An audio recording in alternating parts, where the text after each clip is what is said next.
Not to describe this, I would say this is like a form of channeling, right?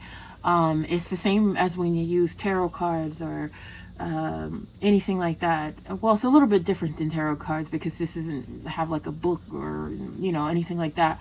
But tarot cards or anything that you use to channel with as an instrument is just a way to get it out. So essentially, yeah, this is it. I don't want to go into too much.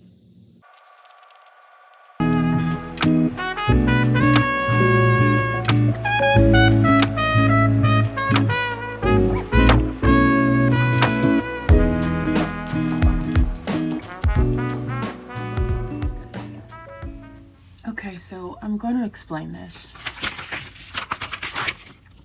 All right, so first of all, we have an 11. We have a 9. 9 came through twice. We have a 2. We have the word trouble. We have the word tired. And we have the word passing. And passing was also tied to, this one is a little rough. So I was getting baby dad. I was also getting secret. I was also getting fear. I was also getting like not accepted. Okay. All right. So 11 is a master number, right? 11 deals with deep intuition.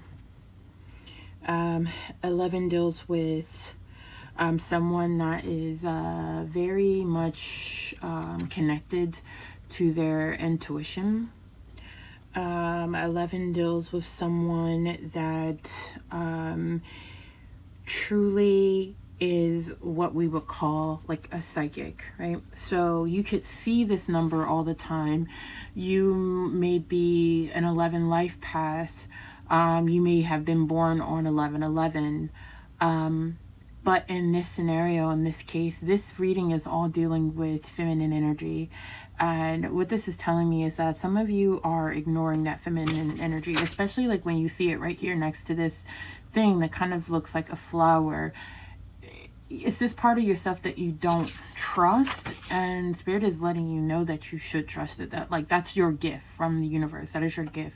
Your intuition is a gift, and it's like peak intuition. Like, don't get me wrong, everyone has gifts, right? But certain people's gifts are stronger than others. And this individual, whoever you are being asked to really trust your intuition, because your intuition is just what's going to get you out of a lot of situations. Your intuition is what is going to get you into the beauty of the type of life that you want to have. Instead of always making decisions with your head, start making decisions with your intuition. That doesn't mean ignore, you know, like critical thinking skills. But there are times when you know, like deep intuition, like you know what to do, but you don't trust that you know what to do, right? Number 9, this is the number of completion, right? So you could be a person that is a life path 9. You could be an Aquarius, because the number 9 is related to someone who is a humanitarian. You could be a person that always sees like the bigger picture and things. So like the big picture person.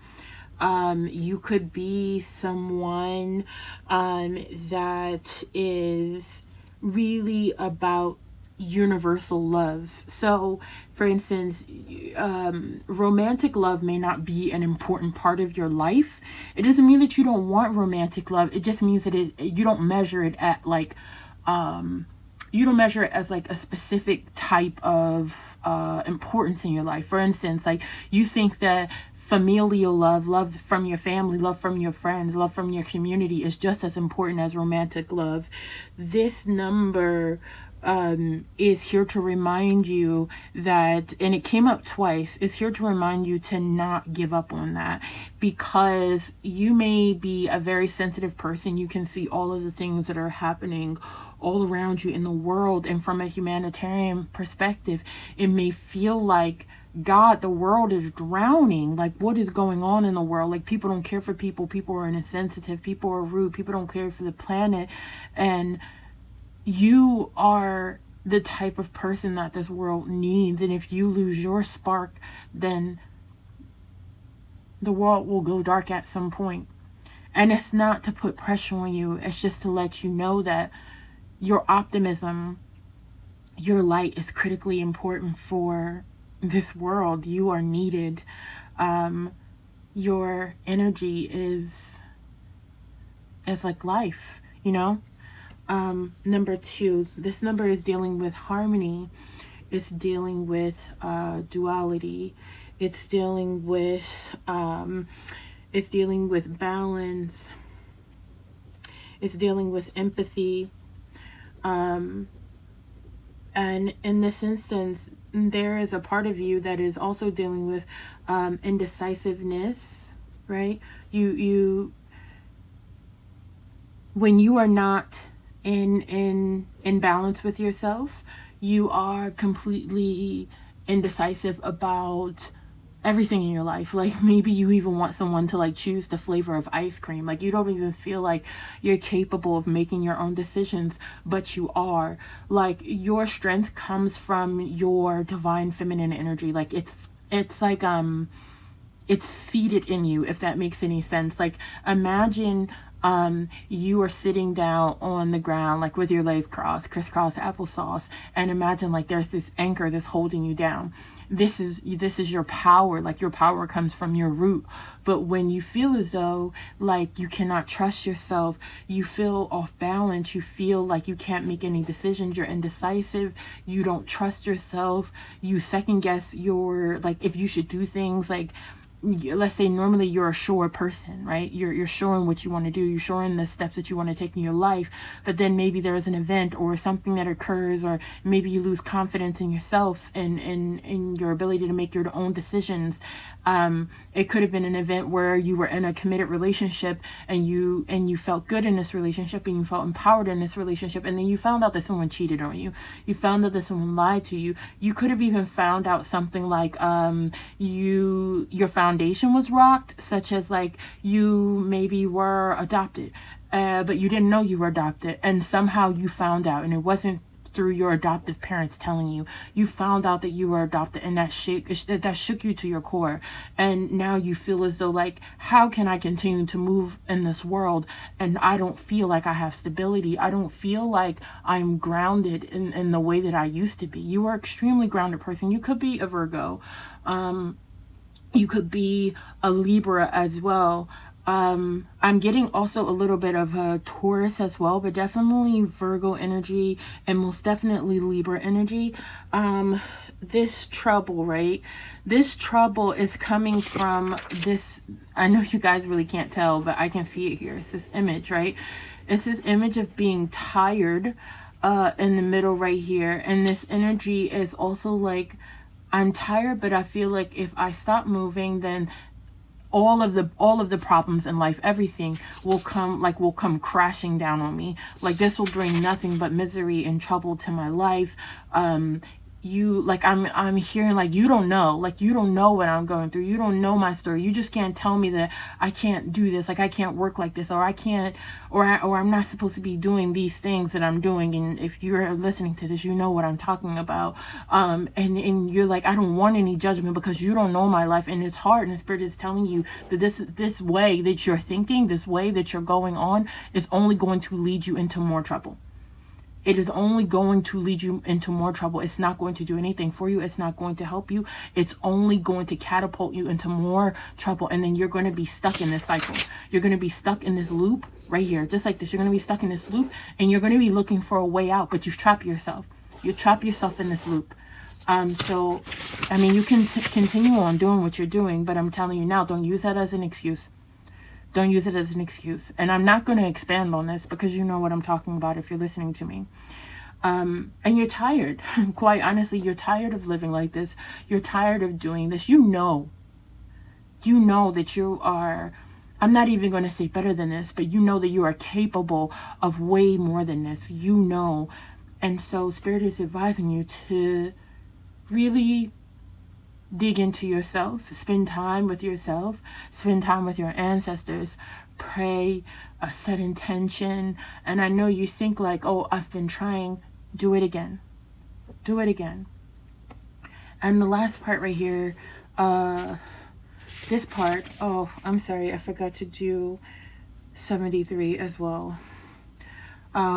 So this part that's coming through with the passing, this one is a heavier message, and this is for someone that is pregnant, or you're currently pregnant, or you just had this child.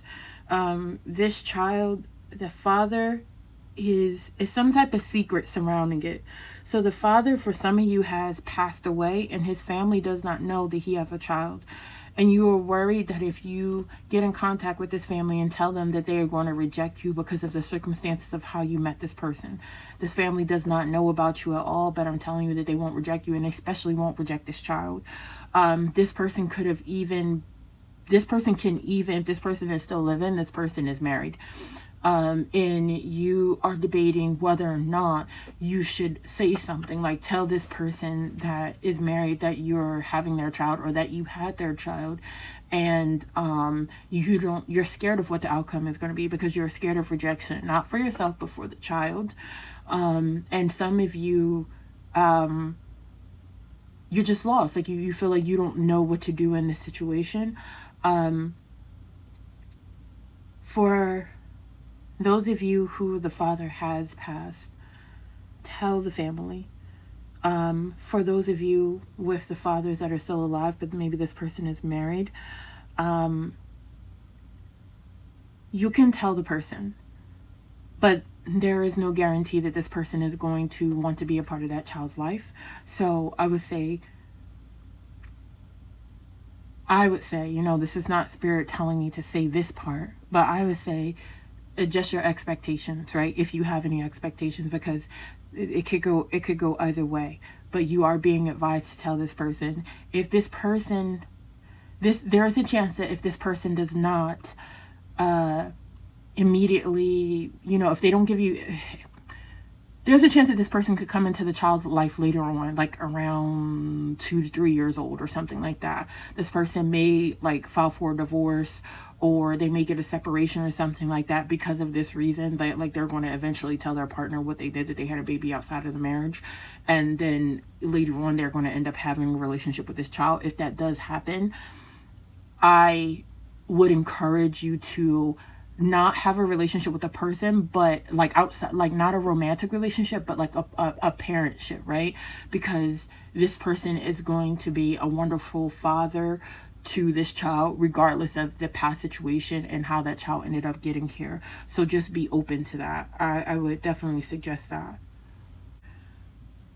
Well, this number 73, some of you, and this is specific to women of color, when